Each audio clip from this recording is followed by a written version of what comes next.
Hi hello ನಮಸ್ಕಾರ ಸ್ನೇಹಿತರೆ ಹಾಗೂ ನನ್ನ ಮೆಚ್ಚಿನ ವಿದ್ಯಾರ್ಥಿಗಳೇ, ನಿಮ್ಮೆಲ್ಲರಿಗೂ PS ಎಜುಕೇಷನ್ ಇನ್ಫೋಟೆಕ್ ಚಾನಲ್ಗೆ ಮತ್ತೊಮ್ಮೆ ಹಾರ್ದಿಕವಾದಂತಹ ಸ್ವಾಗತ. ಸ್ನೇಹಿತರೆ, ಇವತ್ತು ನಾವು ಈ ಹಿಂದೆ ದ್ವಿತೀಯ PUC ಅರ್ಥಶಾಸ್ತ್ರಕ್ಕೆ ಸಂಬಂಧಪಟ್ಟಂತಹ ಸುಮಾರು 2 ಭಾಗದಲ್ಲಿ 8 ಅಧ್ಯಾಯಗಳ ಮೇಲೆ 1 ಹಾಗೂ 2 ಅಂಕದ ಪ್ರಶ್ನೆಗಳನ್ನು ಚರ್ಚೆ ಮಾಡಿದ್ವಿ.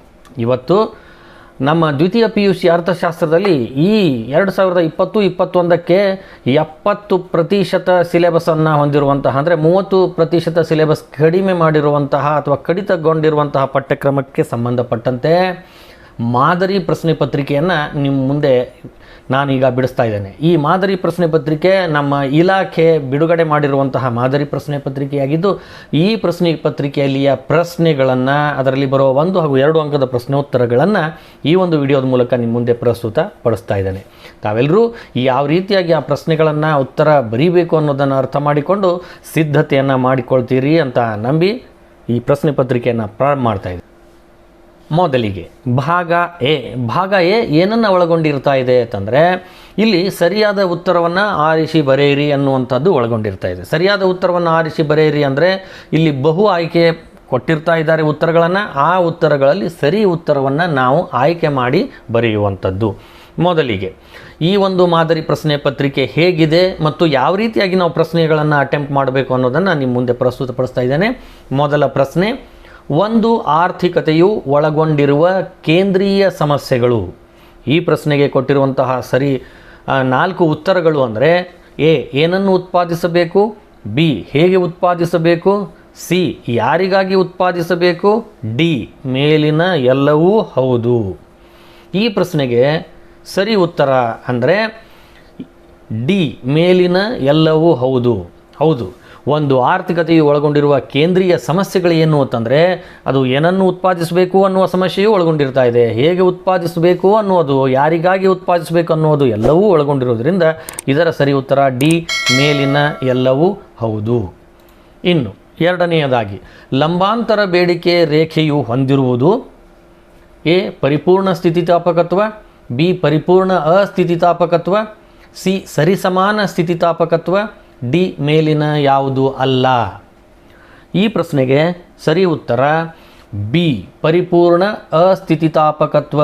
ಲಂಬಾಂತರ ಬೇಡಿಕೆಯ ರೇಖೆಯು ಹೊಂದಿರುವುದು ಪರಿಪೂರ್ಣ ಅಸ್ಥಿತಿಸ್ಥಾಪಕತ್ವ.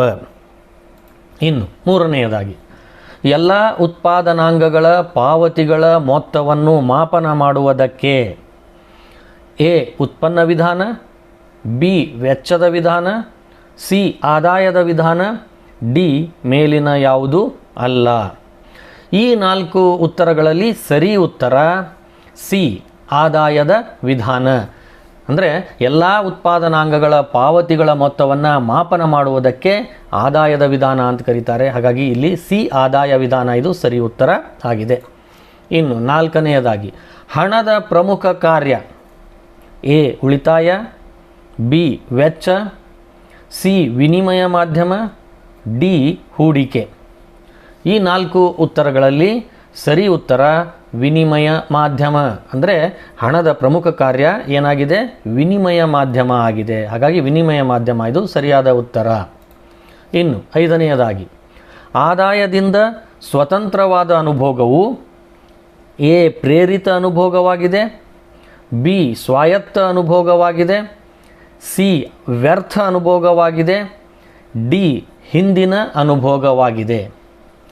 ಈ 4 ಉತ್ತರಗಳಲ್ಲಿ ಸರಿಯಾದ ಉತ್ತರ ಬಿ ಸ್ವಾಯತ್ತ ಅನುಭೋಗವಾಗಿದೆ. ಅಂದರೆ ಆದಾಯದಿಂದ ಸ್ವತಂತ್ರವಾದ ಅನುಭೋಗವು ಸ್ವಾಯತ್ತ ಅನುಭೋಗವಾಗಿದೆ. ಇದು ಸರಿ ಉತ್ತರ ಆಗಿದೆ. ಈಗ ಭಾಗ 2, ಖಾಲಿ ಬಿಟ್ಟ ಸ್ಥಳಗಳನ್ನು ಭರ್ತಿ ಮಾಡಿ. ಇಲ್ಲಿಯೂ ಕೂಡ 5 ಪ್ರಶ್ನೆಗಳನ್ನು ಕೇಳಲಾಗಿರ್ತಾ ಇದೆ. ಪ್ರತಿಯೊಂದು ಪ್ರಶ್ನೆಗೂ 1 ಅಂಕ ದೊರೀತಾ ಇದೆ. ಇಲ್ಲಿ ನೀವು ನೋಡಿರ್ಬೋದು, ಮತ್ತೆ ನಾವು 1 ಅಂತ ಪ್ರಾರಂಭ ಮಾಡೋದಿಲ್ಲ. ನೀವು ಯಾವಾಗಲೂ ಕೂಡ ಉತ್ತರವನ್ನು ಬರೆಯುವ ಸಂದರ್ಭದಲ್ಲಿ ಆ ಪ್ರಶ್ನೆ ಪತ್ರಿಕೆಯಲ್ಲಿ ಆ ಪ್ರಶ್ನೆಗೆ ಯಾವ ಸಂಖ್ಯೆ ಇರ್ತಾ ಇದೆಯೋ ಅದೇ ಸಂಖ್ಯೆಯನ್ನು ಬರೀಬೇಕು. ಈಗ ಅಲ್ಲಿ 1ರಿಂದ 5 ಪ್ರಶ್ನೆಗಳು 1ನೇ ಭಾಗದಲ್ಲಿ ನೋಡಿದ್ವಿ. ಈಗ 2ನೇ ಭಾಗದಲ್ಲಿ ಮತ್ತೆ 1ರಿಂದ ಪ್ರಾರಂಭಿಸಬಾರ್ದು. ಅಲ್ಲಿ ಯಾವ ರೀತಿಯಾಗಿ ಇರ್ತಾ ಇದೆ ಅಂದರೆ ಪ್ರಶ್ನೆ ಪತ್ರಿಕೆ ಅಂಕೆಯನ್ನು ನೋಡಬೇಕು. ಹಾಗಾಗಿ ಇಲ್ಲಿ ನೋಡಿ 6 ಅನ್ನೋದು ಪ್ರಾರಂಭ ಆಗಿದೆ.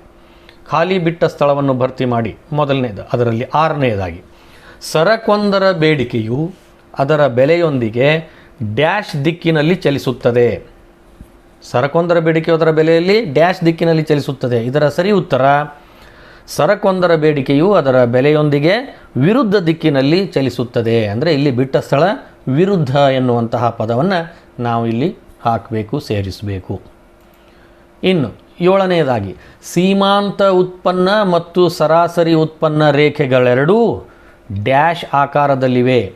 ಅಂದರೆ ಸೀಮಾಂತ ಉತ್ಪನ್ನ ಮತ್ತು ಸರಾಸರಿ ಉತ್ಪನ್ನ ಯಾವ ಆಕಾರದಲ್ಲಿವೆ ಅನ್ನುವಂಥದ್ದು ಅಲ್ಲಿ ಬಿಟ್ಟ ಸ್ಥಳ ಡ್ಯಾಶ್ ಆಕಾರದಲ್ಲಿವೆ. ಅಂದರೆ ಇದರ ಸರಿ ಉತ್ತರ ಸೀಮಾಂತ ಉತ್ಪನ್ನ ಮತ್ತು ಸರಾಸರಿ ಉತ್ಪನ್ನ ರೇಖೆಗಳೆರಡೂ ತಲೆ ಕೆಳಗಾದ ಯು ಆಕಾರದಲ್ಲಿವೆ. ಅಂದರೆ ತಲೆ ಕೆಳಗಾದ ಯು ಆಕಾರದಲ್ಲಿದೆ. ಇದು ಸರಿಯಾದ ಉತ್ತರ ಆಗಿದೆ. ಇನ್ನು 8ನೇದಾಗಿ ಒಂದು ಬೆಲೆ ಪಡೆಯುವ ಉದ್ಯಮ ಘಟಕಕ್ಕೆ ಸೀಮಾಂತ ಆದಾಯವು ಡ್ಯಾಶ್ಗೆ ಸಮನಾಗಿರುತ್ತದೆ.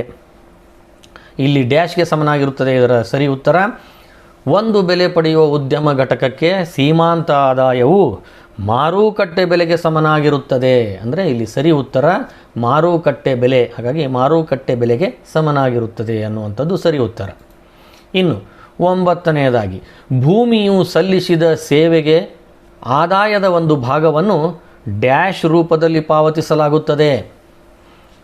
ಭೂಮಿಯು ಸಲ್ಲಿಸಿದ ಸೇವೆಗೆ ಆದಾಯದ ಒಂದು ಭಾಗವನ್ನು ಡ್ಯಾಶ್ ರೂಪದಲ್ಲಿ ಪಾವತಿಸಲಾಗುತ್ತದೆ ಅಂದಾಗ ಇಲ್ಲಿ ಡ್ಯಾಶ್ ಅಥವಾ ಬಿಟ್ಟ ಸ್ಥಳ ಏನು ಅಂದರೆ ಇದರ ಸರಿ ಉತ್ತರ ಭೂಮಿಯು ಸಲ್ಲಿಸಿದ ಸೇವೆಗೆ ಆದಾಯದ ಒಂದು ಭಾಗವನ್ನು ಗೇಣಿ ರೂಪದಲ್ಲಿ ಪಾವತಿಸಲಾಗುತ್ತದೆ. ಈ ಗೇಣಿ ರೂಪದಲ್ಲಿ ಅನ್ನುವಂಥದ್ದು ಸರಿಯಾದ ಉತ್ತರ ಆಗಿದೆ. ಇನ್ನು 10ನೇದಾಗಿ ಭಾರತದಲ್ಲಿ ನಾಣ್ಯಗಳನ್ನು ಡ್ಯಾಶ್ ಚಲಾವಣೆಗೆ ತರುತ್ತದೆ.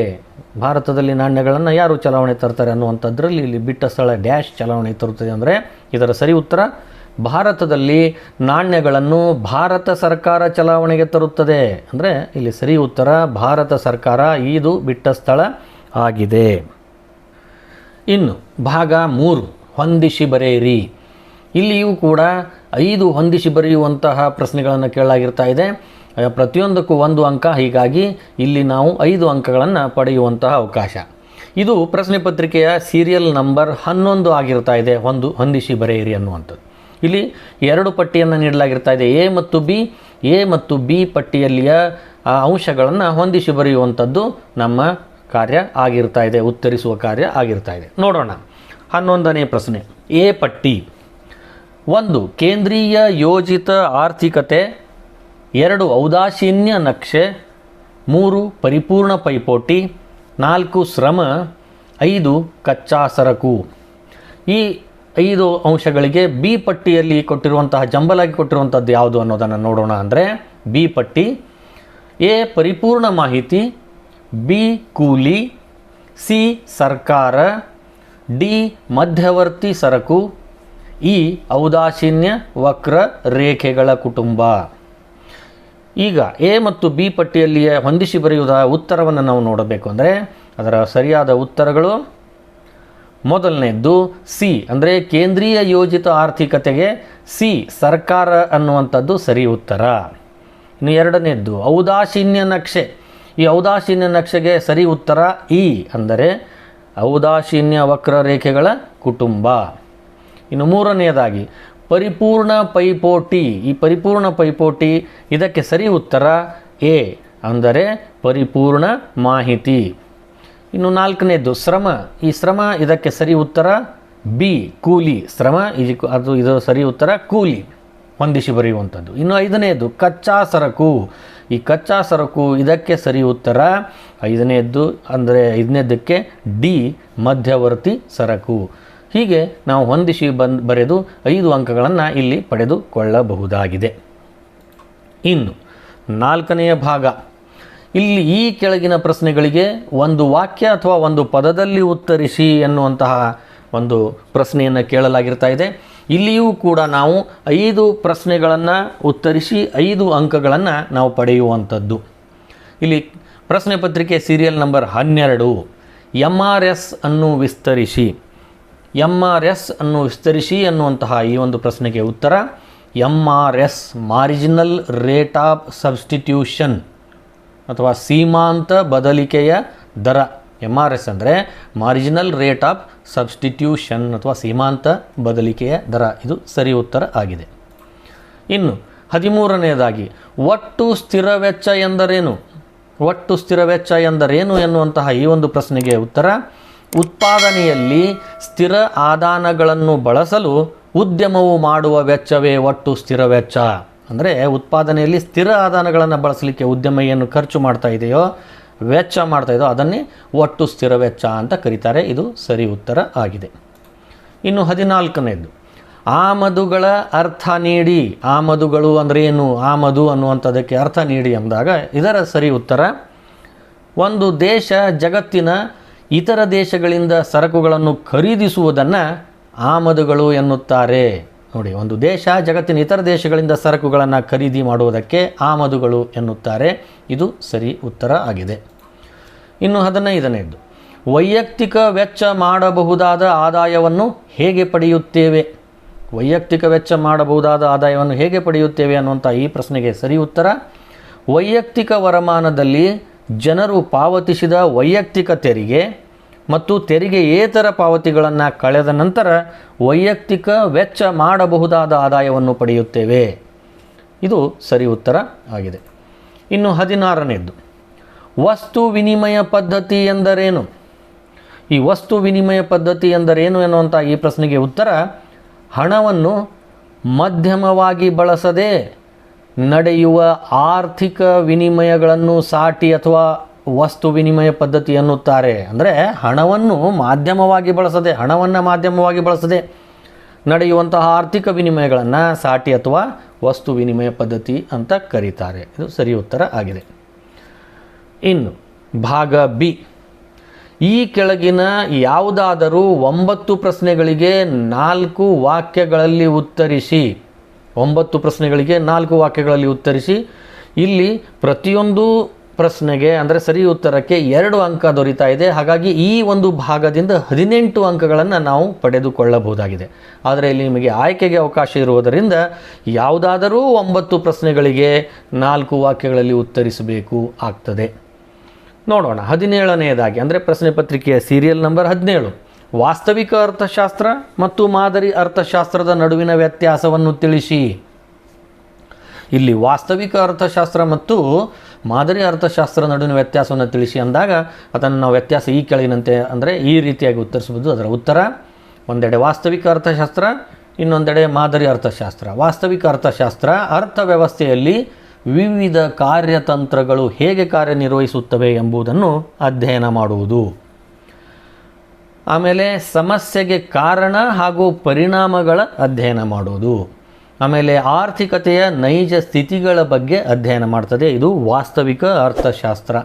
ಇನ್ನು ಮಾದರಿ ಅರ್ಥಶಾಸ್ತ್ರ ಯಾವ ರೀತಿಯಾಗಿದೆ, ಅದರ ವ್ಯತ್ಯಾಸ ನಾವು ಚರ್ಚೆ ಮಾಡಬೇಕು. ಅಂದರೆ ಅರ್ಥವ್ಯವಸ್ಥೆಯಲ್ಲಿ ವಿವಿಧ ಕಾರ್ಯತಂತ್ರಗಳು ಅಪೇಕ್ಷಣೀಯವಾಗಿದೆಯೇ ಅಥವಾ ಇಲ್ಲವೇ ಎಂದು ಹೇಳಿ ಕಾರ್ಯತಂತ್ರಗಳ ಮೌಲ್ಯಮಾಪನ ಮಾಡುತ್ತದೆ. ಅಲ್ಲಿ ಕಾರ್ಯತಂತ್ರಗಳು ಹೇಗೆ ಕಾರ್ಯನಿರ್ವಹಿಸುತ್ತದೆ ಎಂಬುದನ್ನು ಅಧ್ಯಯನ ಮಾಡ್ತದೆ ವಾಸ್ತವಿಕ ಅರ್ಥಶಾಸ್ತ್ರ. ಇಲ್ಲಿ ಅಪೇಕ್ಷಣೀಯವಾಗಿದೆಯೋ ಅಥವಾ ಇಲ್ಲವೋ ಎಂಬುದನ್ನು ಹೇಳಿ ಕಾರ್ಯತಂತ್ರಗಳ ಮೌಲ್ಯಮಾಪನ ಮಾಡುವಂಥದ್ದು ಮಾದರಿ ಅರ್ಥಶಾಸ್ತ್ರ ಆಗಿದೆ. ಆಮೇಲೆ ಸಮಸ್ಯೆಯ ಕಾರಣ ಮತ್ತು ಪರಿಣಾಮಗಳ ಅಧ್ಯಯನ ಜೊತೆಗೆ ಸಮಸ್ಯೆಗಳ ಪರಿಹಾರಗಳ ಸೂಚನೆಯನ್ನು ಮಾಡುತ್ತದೆ. ಅಂದರೆ ಇಲ್ಲಿ ಸಮಸ್ಯೆಯ ಕಾರಣ ಪರಿಣಾಮ ಅಷ್ಟೇ ಅಧ್ಯಯನ ಮಾಡೋದು ವಾಸ್ತವಿಕ. ಮಾದರಿ ಅಂದರೆ ಆ ಅಧ್ಯಯನ ಮಾಡುವುದರ ಜೊತೆಗೆ ಸಮಸ್ಯೆಗಳ ಪರಿಹಾರವನ್ನು ಸೂಚನೆ ಮಾಡುವುದು ಕೂಡ ಆಗಿದೆ. ಹಾಗಾಗಿ ಇದು ಮಾದರಿ ಅರ್ಥಶಾಸ್ತ್ರ ಆಗಿದೆ. ಇನ್ನು ಯಾವುದು ಸರಿ ಮತ್ತು ಯಾವುದು ತಪ್ಪು ಎಂಬುದನ್ನು ಸೂಚಿಸುತ್ತದೆ. ಯಾವುದು? ಮಾದರಿ ಅರ್ಥಶಾಸ್ತ್ರ. ಹೀಗೆ ನಾವು ವಾಸ್ತವಿಕ ಅರ್ಥಶಾಸ್ತ್ರ ಮತ್ತು ಮಾದರಿ ಅರ್ಥಶಾಸ್ತ್ರ ನಡುವಿನ ವ್ಯತ್ಯಾಸವನ್ನು ತಿಳಿಸಬಹುದಾಗಿದೆ. ಇನ್ನು 18ನೇದಾಗಿ, ಅನುಭೋಗಿಯ ವರ್ತನೆಯನ್ನು ವಿವರಿಸುವ 2 ವಿಧಾನಗಳನ್ನು ತಿಳಿಸಿ. ಅನುಭೋಗಿಯ ವರ್ತನೆಯನ್ನು ವಿವರಿಸುವಂಥ 2 ವಿಧಾನಗಳನ್ನು ತಿಳಿಸಿ ಅಂದಾಗ ಇಲ್ಲಿ ಎ ಸಂಖ್ಯಾಸೂಚಕ ತುಷ್ಟಿಗುಣ ವಿಶ್ಲೇಷಣೆ, ಬಿ ಸ್ಥಾನದರ್ಶಕ ತುಷ್ಟಿಗುಣ ವಿಶ್ಲೇಷಣೆ. ಸಂಖ್ಯಾಸೂಚಕ ತುಷ್ಟಿಗುಣ ವಿಶ್ಲೇಷಣೆ ಮತ್ತು ಸ್ಥಾನದರ್ಶಕ ತುಷ್ಟಿಗುಣ ವಿಶ್ಲೇಷಣೆ ಇವು ಅನುಭೋಗಿಯ ವರ್ತನೆಯನ್ನು ವಿವರಿಸುವ 2 ವಿಧಾನಗಳು ಆಗಿವೆ. ಇನ್ನು 19ನೇದಾಗಿ, ಕೆಳದರ್ಜೆಯ ಸರಕುಗಳೆಂದರೇನು? ಉದಾಹರಣೆ ಕೊಡಿ. ಕೆಳದರ್ಜೆಯ ಸರಕುಗಳೆಂದರೇನು? ಉದಾಹರಣೆ ಕೊಡಿ ಅನ್ನುವಂತಹ ಈ ಒಂದು ಪ್ರಶ್ನೆಗೆ ಉತ್ತರ, ಅನುಭೋಗಿಯ ಆದಾಯ ಹೆಚ್ಚಾದಾಗ ಬೇಡಿಕೆ ಕಡಿಮೆಯಾಗುವ, ಮತ್ತು ಅನುಭೋಗಿ ಆದಾಯ ಕಡಿಮೆಯಾದಾಗ ಬೇಡಿಕೆ ಹೆಚ್ಚಾಗುವ ಸರಕುಗಳೇ ಕೆಳದರ್ಜೆಯ ಸರಕುಗಳು. ಉದಾಹರಣೆಗೆ ನವಣೆ, ಸಾಸಿವೆ, ಸಜ್ಜೆ, ಅರ್ಕ ಇತ್ಯಾದಿಗಳು. ಇವು ಆದಾಯದೊಂದಿಗೆ ವಿರುದ್ಧ ಸಂಬಂಧವನ್ನು ಹೊಂದಿರ್ತಾ ಇವೆ. ಇದು ಸರಿಯಾದ ಉತ್ತರ ಆಗಿದೆ. ಇನ್ನು 20ನೇದಾಗಿ ಬೆಲೆ ಬೇಡಿಕೆ ಸ್ಥಿತಿಸ್ಥಾಪಕತ್ವ ಎಂದರೆ ಏನೆಂದು ಅರ್ಥೈಸುವಿರಿ? ಬೆಲೆ ಬೇಡಿಕೆ ಸ್ಥಿತಿಸ್ಥಾಪಕತ್ವ ಎಂದರೆ ಏನೆಂದು ಅರ್ಥೈಸುವಿರಿ ಅನ್ನುವಂತಹ ಈ ಒಂದು ಪ್ರಶ್ನೆಗೆ ಉತ್ತರ, ಒಂದು ಸರಕಿನ ಬೆಲೆಯಲ್ಲಿನ ಬದಲಾವಣೆಗನುಗುಣವಾಗಿ ಅದರ ಬೇಡಿಕೆಯು ಪ್ರತಿಕ್ರಿಯಿಸುವುದನ್ನು ಮಾಪನ ಮಾಡುವ ಪರಿಕಲ್ಪನೆಯೇ ಬೆಲೆ ಬೇಡಿಕೆಯ ಸ್ಥಿತಿಸ್ಥಾಪಕತ್ವ ಆಗಿದೆ. ಇಡಿ = ಬೇಡಿಕೆಯಲ್ಲಿನ ಶೇಕಡಾವಾರು ಬದಲಾವಣೆ ಅಪಾನ್ ಬೆಲೆಯಲ್ಲಿನ ಶೇಕಡಾವಾರು ಬದಲಾವಣೆ ∆Q/∆P × P/Q. ಇದು ಸರಿಯಾದ ಉತ್ತರ ಆಗಿದೆ. ಇನ್ನು 21ನೇದಾಗಿ ಅಲ್ಪಾವಧಿ ಮತ್ತು ದೀರ್ಘಾವಧಿ ಪರಿಕಲ್ಪನೆಗಳ ಅರ್ಥ ನೀಡಿ. ಅಲ್ಪಾವಧಿ ಮತ್ತು ದೀರ್ಘಾವಧಿ ಪರಿಕಲ್ಪನೆಗಳ ಅರ್ಥ ನೀಡಿ ಅಂದಾಗ ಇದರ ಸರಿ ಉತ್ತರ, ಅಲ್ಪಾವಧಿ ಅಂದರೆ ಕೆಲವು ಉತ್ಪಾದನಾಂಗಗಳು ಬದಲಾಯಿಸಲು ಸಾಧ್ಯವಿರುವ ಅವಧಿಯನ್ನು ಅಲ್ಪಾವಧಿ ಎನ್ನುತ್ತಾರೆ. ಅಂದರೆ ಉತ್ಪಾದನಾಂಗಗಳನ್ನು ಬದಲಾಯಿಸಲಿಕ್ಕೆ ಸಾಧ್ಯವಿರುವವು ಅಲ್ಪಾವಧಿಯಾಗಿರ್ತವೆ. ಇನ್ನು ದೀರ್ಘಾವಧಿ ಅಂದರೆ ಎಲ್ಲ ಉತ್ಪಾದನಾಂಗಗಳನ್ನು ಬದಲಾಯಿಸಲು ಸಾಧ್ಯವಿರುವ ಅವಧಿಯನ್ನು ದೀರ್ಘಾವಧಿ ಎನ್ನುತ್ತಾರೆ. ಇವು ಕೆಲವು ಉತ್ಪಾದನಾಂಗಗಳನ್ನು ಬದಲಿಸಲಿಕ್ಕೆ ಅಲ್ಪಾವಧಿ, ಎಲ್ಲ ಉತ್ಪಾದನಾಂಗಗಳನ್ನು ಬದಲಿಸಲಿಕ್ಕೆ ದೀರ್ಘಾವಧಿ ಅಂತ ಕರೀತಾರೆ. ಇದು ಸರಿ ಉತ್ತರ ಆಗಿದೆ. ಇನ್ನು 22ನೇದಾಗಿ ದೀರ್ಘಾವಧಿ ವೆಚ್ಚಗಳಾವವು? ದೀರ್ಘಾವಧಿ ವೆಚ್ಚಗಳಾವವು ಅನ್ನುವಂಥ ಈ ಒಂದು ಪ್ರಶ್ನೆಗೆ ಸರಿ ಉತ್ತರ ಎ ಒಟ್ಟು ವೆಚ್ಚ TC, ಅದನ್ನು ನಾವು ಗುರುತಿಸುವಂಥದ್ದು. ಬಿ ದೀರ್ಘಾವಧಿ ಸರಾಸರಿ ವೆಚ್ಚ LRAC. ಸಿ ದೀರ್ಘಾವಧಿ ಸೀಮಾಂತ ವೆಚ್ಚ LRMC. ಇವು ಸರಿಯಾದ ಉತ್ತರ ಆಗಿದೆ. ಇನ್ನು 23ನೆಯ ಪ್ರಶ್ನೆ, ಸ್ಥಗಿತತೆಯ ಬಿಂದುವಿನ ಅರ್ಥ ನೀಡಿ. ಸ್ಥಗಿತತೆಯ ಬಿಂದುವಿನ ಅರ್ಥ ನೀಡಿ ಅನ್ನುವಂಥ ಈ ಒಂದು ಪ್ರಶ್ನೆಗೆ ಉತ್ತರ, ಉದ್ಯಮ ಘಟಕದ SMC ರೇಖೆಯು AVC ರೇಖೆಯನ್ನು ಅದರ ಕನಿಷ್ಠ ಬಿಂದುವಿನಲ್ಲಿ ಛೇದಿಸುವ ಬಿಂದುವನ್ನು ಸ್ಥಗಿತತೆಯ ಬಿಂದು ಎನ್ನುವರು. ಈ ಬಿಂದುವಿನಲ್ಲಿ ಉದ್ಯಮ ಘಟಕವು ತನ್ನ ಉತ್ಪಾದನೆಯನ್ನು ಸ್ಥಗಿತಗೊಳಿಸುತ್ತದೆ ಮತ್ತು ಮುಚ್ಚುವ ಹಂತ ತಲುಪಿರುತ್ತದೆ. ಇದು ಸ್ಥಗಿತತೆಯ ಬಿಂದುವಿನ ಅರ್ಥ ಆಗಿದೆ. ಇನ್ನು 24ನೇದಾಗಿ ಬಂಡವಾಳಶಾಹಿ ಆರ್ಥಿಕತೆಯ ಲಕ್ಷಣಗಳಾವವು? ಬಂಡವಾಳಶಾಹಿ ಆರ್ಥಿಕತೆಯ ಲಕ್ಷಣಗಳಾವು ಅಂದರೆ ಅವುಗಳನ್ನು ಈ ಕೆಳಗಿನಂತೆ ನಾವು ಉತ್ತರಿಸಬಹುದು. ಎ ಉತ್ಪಾದನಾ ಸಾಧನಗಳ ಖಾಸಗಿ ಒಡೆತನವಿರುತ್ತದೆ. ಬಿ ಉತ್ಪನ್ನಗಳನ್ನು ಮಾರುಕಟ್ಟೆಯಲ್ಲಿ ಮಾರುವ ಉದ್ದೇಶಕ್ಕಾಗಿ ಉತ್ಪಾದನೆಯಾಗುತ್ತದೆ. ಸಿ ಶ್ರಮದ ಮಾರಾಟ ಮತ್ತು ಖರೀದಿ ಆಗುತ್ತಿರುತ್ತದೆ. ಇವು ಬಂಡವಾಳಶಾಹಿ ಆರ್ಥಿಕತೆಯ ಲಕ್ಷಣಗಳಾಗಿವೆ. ಇನ್ನು 25ನೇದಾಗಿ ಅನುಭೋಗಿ ಸರಕುಗಳು ಮತ್ತು ಬಂಡವಾಳ ಸರಕುಗಳ ನಡುವಿನ ವ್ಯತ್ಯಾಸವೇನು? ಅನುಭೋಗಿ ಸರಕುಗಳು ಮತ್ತು ಬಂಡವಾಳ ಸರಕುಗಳ ನಡುವಿನ ವ್ಯತ್ಯಾಸವೇನು ಎಂದಾಗ ಈ ಕೆಳಗಿನಂತೆ ನಾವು ಅದನ್ನು ಉತ್ತರಿಸಬಹುದು. ಒಂದೆಡೆ ಅನುಭೋಗಿ ಸರಕುಗಳು, ಇನ್ನೊಂದೆಡೆ ಬಂಡವಾಳ ಸರಕುಗಳು. ಅನುಭೋಗಿ ಸರಕುಗಳು ಅದರಲ್ಲಿ ಮೊದಲನೇದು ಅಂತಿಮ ಬಳಕೆಗಾಗಿ ಅನುಭೋಗಿಗಳು ಖರೀದಿಸುವ ಸರಕುಗಳನ್ನು ಅನುಭೋಗಿ ಸರಕುಗಳು ಎನ್ನುತ್ತಾರೆ. ಉದಾಹರಣೆಗೆ ಆಹಾರ, ಬಟ್ಟೆ, ಕಾರು ಇವು ಅಂತಿಮ ಬಳಕೆಗಾಗಿ ಉಪಯೋಗಿಸುವಂತಹ ಸರಕುಗಳು. ಇವುಗಳು ಅನುಭೋಗಿ ಸರಕುಗಳು. ಇನ್ನು ಬಂಡವಾಳ ಸರಕುಗಳು ಅಂದರೆ ಇತರೆ ವಸ್ತುಗಳ ಉತ್ಪಾದನೆಯಲ್ಲಿ ಬಳಸಲಾಗುವ ಬಾಳಿಕೆ ಬರುವ ಸರಕುಗಳನ್ನು ಬಂಡವಾಳ ಸರಕುಗಳು ಎನ್ನುತ್ತಾರೆ. ಇವು ಇತರೆ ವಸ್ತುಗಳ ಉತ್ಪಾದನೆಯಲ್ಲಿ ಕೂಡ ಅವುಗಳನ್ನು ಬಳಸುವಂಥದ್ದು. ಉದಾಹರಣೆಗೆ ಯಂತ್ರಗಳು, ಉಪಕರಣಗಳು ಇತ್ಯಾದಿ. ಇನ್ನು ಅನುಭೋಗಿ ಸರಕುಗಳು ಎರಡನೇ ಅಂಶ ಅಂದರೆ ಇವು ಉತ್ಪಾದನೆಯ ಹಂತಗಳಿಂದ ಹೊರಹೋಗುತ್ತವೆ. ಅನುಭೋಗಿ ಸರಕುಗಳು ಉತ್ಪಾದನೆ ಹಂತ ಮುಗಿಸಿ ಹೊರಗೆ ಹೋಗಿಬಿಡ್ತಾ ಇವೆ. ಆದರೆ ಬಂಡವಾಳ ಸರಕುಗಳು ಇವು ಉತ್ಪಾದನೆಯ ಹಂತಗಳಲ್ಲಿಯೇ ಮುಂದುವರಿಯುತ್ತವೆ. ಅವು ಅಲ್ಲಿಯೇ ಉತ್ಪಾದನೆ ಮಾಡ್ತಾ ಇರ್ತವೆ, ಉತ್ಪಾದನೆ ಹಂತಗಳಲ್ಲಿಯೇ ಮುಂದುವರಿಯುತ್ತವೆ. ಹೀಗೆ ನಾವು ಅನುಭೋಗಿ ಸರಕುಗಳು ಮತ್ತು ಬಂಡವಾಳ ಸರಕುಗಳ ನಡುವಿನ ವ್ಯತ್ಯಾಸವನ್ನು ಪಟ್ಟಿ ಮಾಡಬಹುದಾಗಿದೆ. ಇನ್ನು 26ನೇದಾಗಿ ಬಾಹ್ಯತೆಗಳೆಂದರೆ ಏನೆಂದು ಅರ್ಥೈಸುವಿರಿ? ಬಾಹ್ಯತೆಗಳೆಂದರೆ ಏನೆಂದು ಅರ್ಥೈಸುವಿರಿ? ಅದರ ಎರಡು ವಿಧಗಳನ್ನು ತಿಳಿಸಿ. ಅದರ ಎರಡು ಯಾವುದು ಬಾಹ್ಯತೆಗಳೆಂದರೆ ಅದರ ಅರ್ಥ ಹೇಳಿ, ಅದರ ಎರಡು ವಿಧಗಳನ್ನು ತಿಳಿಸಿ ಎಂದಾಗ ಇದರ ಉತ್ತರ, ಒಂದು ಉದ್ಯಮ ಘಟಕವು ಇನ್ನೊಂದು ಉದ್ಯಮ ಘಟಕಕ್ಕೆ ಅಥವಾ ಒಬ್ಬ ವ್ಯಕ್ತಿ ಇನ್ನೊಬ್ಬ ವ್ಯಕ್ತಿಗೆ ಮಾಡುವ ಪ್ರಯೋಜನ ಅಥವಾ ಹಾನಿಗಳಿಗೆ ನಾವು ಏನಂತ ಕರಿಬೋದು? ಬಾಹ್ಯತೆಗಳು ಅಂತ ಕರಿಬಹುದಾಗಿದೆ. ಇಲ್ಲಿ ವಿಧಗಳನ್ನು ನಾವು ಹೇಳಬೇಕು ಅಂದರೆ ಎ ಧನಾತ್ಮಕ ಬಾಹ್ಯತೆಗಳು, ಬಿ ಋಣಾತ್ಮಕ ಬಾಹ್ಯತೆಗಳು. ಹೀಗೆ ನಾವು ಎರಡು ವಿಧಗಳನ್ನು ಈ ಬಾಹ್ಯತೆಗಳಲ್ಲಿ ನೋಡಬಹುದಾಗಿದೆ. ಇನ್ನು 27ನೇದಾಗಿ ನಾಮಮಾತ್ರ ಮತ್ತು ನೈಜ ಜಿ ಡಿ ಪಿಗಳ ನಡುವಿನ ವ್ಯತ್ಯಾಸ ಬರೆಯಿರಿ. ನಾಮಮಾತ್ರ ಮತ್ತು ನೈಜ ಜಿ ಡಿ ಪಿಗಳ ನಡುವಿನ ವ್ಯತ್ಯಾಸ ಬರೆಯಿರಿ ಅಂದಾಗ ಮೊದಲನೇದು ನಾಮಮಾತ್ರ ಜಿ ಡಿ ಪಿ ಅಂದರೆ ಚಾಲ್ತಿ ವರ್ಷದ ಮಾರುಕಟ್ಟೆ ಬೆಲೆಯಲ್ಲಿ ಅಂದಾಜು ಮಾಡಿದ ಜಿ ಡಿ ಪಿಯನ್ನು ನಾಮಮಾತ್ರ ಜಿ ಡಿ ಪಿ ಅಂತ ಕರೀತಾರೆ. ಚಾಲ್ತಿ ವರ್ಷದ ಮಾರುಕಟ್ಟೆ ಬೆಲೆಯಲ್ಲಿ ಅಂದಾಜು ಮಾಡಿರುವಂತಹ ಜಿ ಡಿ ಪಿಯನ್ನು ನಾಮಮಾತ್ರ ಜಿ ಡಿ ಪಿ ಅಂತಾರೆ. ಇನ್ನು ನೈಜ ಜಿ ಡಿ ಪಿ ಅಂದರೆ ಯಾವುದಾದರೂ ಆಧಾರ ವರ್ಷದ ಸ್ಥಿರ ಬೆಲೆಗಳಲ್ಲಿ ಅಂದಾಜು ಮಾಡಿದ ಜಿ ಡಿ ಪಿಯನ್ನು ನೈಜ ಜಿ ಡಿ ಪಿ ಅಂತ ಕರೀತಾರೆ. ಇದು ಸರಿಯಾದ ಉತ್ತರ ಆಗಿದೆ. ಇನ್ನು 28ನೇದಾಗಿ ಹಣದ ಬೇಡಿಕೆಯ 2 ಉದ್ದೇಶಗಳನ್ನು ತಿಳಿಸಿ. ಹಣದ ಬೇಡಿಕೆಯ 2 ಉದ್ದೇಶಗಳನ್ನು ತಿಳಿಸಿ ಎಂದಾಗ ಇದರ ಸರಿ ಉತ್ತರ 1 ದೈನಂದಿನ ವ್ಯವಹಾರದ ಉದ್ದೇಶ. ಹಣದ ಬೇಡಿಕೆಯ ಉದ್ದೇಶ ಅಂದರೆ ದೈನಂದಿನ ವ್ಯವಹಾರದ ಉದ್ದೇಶ. ಇದು ಹೇಗೆ ನಡೀತಾ ಇದೆ ಅಂದರೆ ಇದು ನಗದು ರೂಪದಲ್ಲಿ ನಡೆಯುತ್ತದೆ. ಇನ್ನು 2 ಸಟ್ಟಾ ವ್ಯಾಪಾರದ ಉದ್ದೇಶ. ಸಟ್ಟಾ ವ್ಯಾಪಾರದ ಉದ್ದೇಶ ಇದು 2ನೇ ಉದ್ದೇಶ. ಇದು ಕೂಡ ಹೇಗೆ ನಡೀತಾ ಇದೆ ಅಂದರೆ ಬಾಂಡ್ ಅಥವಾ ಚೆಕ್ ಮೂಲಕ ನಡೀತಾ ಇದೆ. ಇದು ಹಣದ ಬೇಡಿಕೆಯ 2 ಉದ್ದೇಶಗಳು ಆಗಿವೆ. ಇನ್ನು 29ನೇದಾಗಿ ಹೂಡಿಕೆ ಗುಣಕದ ಅರ್ಥವನ್ನು ನೀಡಿ ಮತ್ತು ಅದರ ಸೂತ್ರವನ್ನು ಬರೆಯಿರಿ. ಹೂಡಿಕೆ ಗುಣಕದ ಅರ್ಥವನ್ನು ನೀಡಿ ಅದರ ಸೂತ್ರವನ್ನು ಬರೆಯಿರಿ ಅಂದಾಗ ಇದರ ಉತ್ತರ ಪ್ರಾರಂಭಿಕ ಸ್ವಾಯತ್ತ ವೆಚ್ಚದಲ್ಲಾದ ಹೆಚ್ಚಳ ಮತ್ತು ಅಂತಿಮ ಸರಕುಗಳ ಉತ್ಪನ್ನದ ಸಮತೋಲನ ಮೌಲ್ಯದಲ್ಲಾದ ಹೆಚ್ಚಳಗಳ ಅನುಪಾತವನ್ನು ಹೂಡಿಕೆಯ ಗುಣಕ ಎನ್ನುವರು. ಇದರ ಸೂತ್ರ ಹೂಡಿಕೆಯ ಗುಣಕ delta Y by delta A ಅಂದರೆ 1/1 - ಸಿ. ಇದು ಸರಿಯಾದ ಉತ್ತರ ಆಗಿದೆ. ಇನ್ನು 30ನೇದಾಗಿ ಮಿತವ್ಯಯದ ವಿರೋಧಾಭಾಸದ ಅರ್ಥವನ್ನು ನೀಡಿ. ಮಿತವ್ಯಯದ ವಿರೋಧಾಭಾಸದ ಅರ್ಥವನ್ನು ನೀಡಿ ಎಂದಾಗ ಇದರ ಉತ್ತರ 1 ಆರ್ಥಿಕತೆಯಲ್ಲಿನ ಎಲ್ಲ ಜನರು ಉಳಿತಾಯ ಮಾಡುವ ಆದಾಯದ ಅನುಪಾತವನ್ನು ಹೆಚ್ಚಿಸಿದರೆ ಆರ್ಥಿಕತೆಯ ಉಳಿತಾಯದ ಒಟ್ಟು ಮೌಲ್ಯ ಹೆಚ್ಚಾಗಲಾರದು. ಬದಲಿಗೆ ಅದು ಕಡಿಮೆಯಾಗಬಹುದು ಅಥವಾ ಬದಲಾಗದೇ ಇರಬಹುದು. ಇದನ್ನೇ ಮಿತವ್ಯಯದ ವಿರೋಧಾಭಾಸ ಅಂತ ಕರೀಬಹುದು ಎನ್ನುತ್ತಾರೆ ಅಂತ ಅನ್ಬೋದು. ಇನ್ನು ಭಾಗ ಸಿ. ಈ ಭಾಗ ಸಿಯಲ್ಲಿ ನಾವು ಲಾಂಗ್ ಕ್ವಶನ್ಸ್ಗಳನ್ನು ನಾವು ನೋಡ್ತೀವಿ. ಇಲ್ಲಿಯವರೆಗೆ ನಾವು 1 ಹಾಗೂ 2 ಅಂಕದ ಪ್ರಶ್ನೆಗಳ ಉತ್ತರಗಳನ್ನು ಕೂಡ ಚರ್ಚೆ ಮಾಡಿದ್ವಿ. ಇಲ್ಲಿ ಈ ಭಾಗ ಸಿಯಲ್ಲಿ ಬರುವಂತಹ ಪ್ರಶ್ನೆಗಳನ್ನು ನಾವು ನೋಡೋಣ. ಇಲ್ಲಿ 31ನೇ ಪ್ರಶ್ನೆ ಮಾರುಕಟ್ಟೆಯ. ಇಲ್ಲಿ ನಾವು ಏನು ಮಾಡಬೇಕಾಗ್ತದೆ ಅಂದರೆ ಈ ಕೆಳಗಿನ ಯಾವುದಾದ್ರೂ 7 ಪ್ರಶ್ನೆಗಳಿಗೆ 12 ವಾಕ್ಯಗಳಲ್ಲಿ ಉತ್ತರಿಸಿ ಅಂತ ಇದೆ. ಪ್ರತಿಯೊಂದಕ್ಕೂ 12 ಕನಿಷ್ಠ ವಾಕ್ಯಗಳಲ್ಲಿ ಉತ್ತರಿಸಿ ಅಂದರೆ 7 ಪ್ರಶ್ನೆಗಳನ್ನು ನಾವು ಉತ್ತರಿಸಬೇಕು.